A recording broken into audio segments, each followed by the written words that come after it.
একটি অপূর্ণ প্রেমের পদ্য। সন্ধ্যা নামিবার প্রাক্কালে গোধূলির করুণ আলোতে মোমেন আলী বসিয়াছিল তার মামার বাড়ির পুরাতন বৈঠকখানায়। ঘরটি যেমন ধূসর, তেমনি স্তব্ধ, যেন বহু বছরের না বলা কথাগুলির বোঝা আজও তার চৌকাঠে জমে আছে। ঠিক সেই মুহূর্তে চা হাতে ঘরে প্রবেশ করিল সারিকা। মুগ্ধ নয়নে সে তাকিয়ে রহিল মোমেনের মুখপানেন। শতাব্দীর অপেক্ষার পর সে ফিরিয়া পাওয়ার বাসনা পূর্ণ হইল। কাপের ধারে চা উপচে পড়িলেও সে যেন কিছুই টের পাইল না। মোমেন অপলক দৃষ্টিতে তাকাইল ছাদের কড়িকাঠের দিকে। চোখে ছিল এক লজ্জা, এক গ্লানি, এক বেদনা। মনে পড়িল বহুদিন আগেকার সেই বিকেল। মালেকা আপার বিয়ের ঠিক আগ মুহূর্তে সারিকা যেইভাবে তার কপালে চুম্বন করিয়া বলিয়াছিল, দাদা, আমি তোমায় ভালোবাসি, তা যেন আজও বাতাসে ভেসে বেড়ায়। তখন মোমেন কাঠের মতো শক্ত হয়ে বলিয়াছিল, আমি তোকে ভালোবাসি না। হৃদয়ে ভেদ করা সেই কথার পর সারিকা দৌড়ে গিয়া নিজের কক্ষে দরজা বন্ধ করিয়াছিল। সেই দরজার এপারে কান্না, আর এপারে অপরাধবোধেই দুই হৃদয় আলাদা দুই নৌকায় ভেসে চলেছিল পৃথক পথে।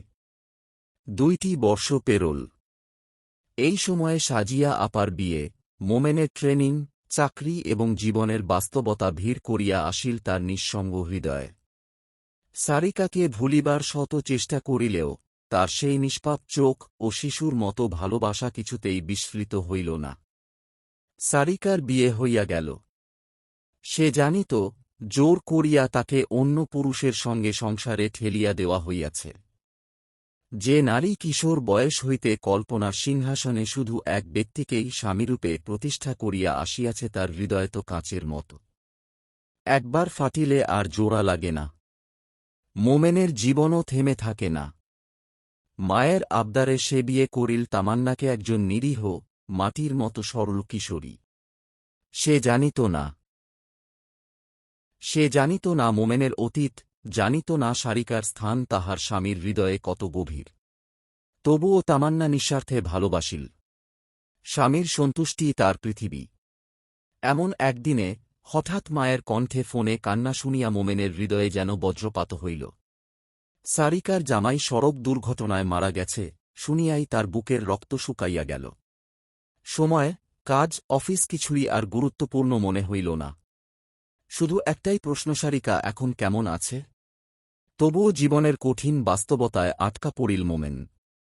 গর্ভবতী স্ত্রী, অসুস্থ মা, অফিসের চাপ সব মিলাইয়া এক নিষ্প্রভ পুরুষে পরিণত হইল সে। অবশেষে 1.5 মাস পর খরায় বাড়িধারার মতো সে পৌঁছাইল খুলনায়, তার সেই চিরচেনা মামার বাড়ি। ঘরটি যেমন ছিল তেমনি রহিল, শুধু সারিকা বদলাইয়াছে। চোখে এখন বিষাদের ছায়া, ঠোঁটে ক্ষীণ হাসি, আর মুখে সেই পুরাতন নীরবতা।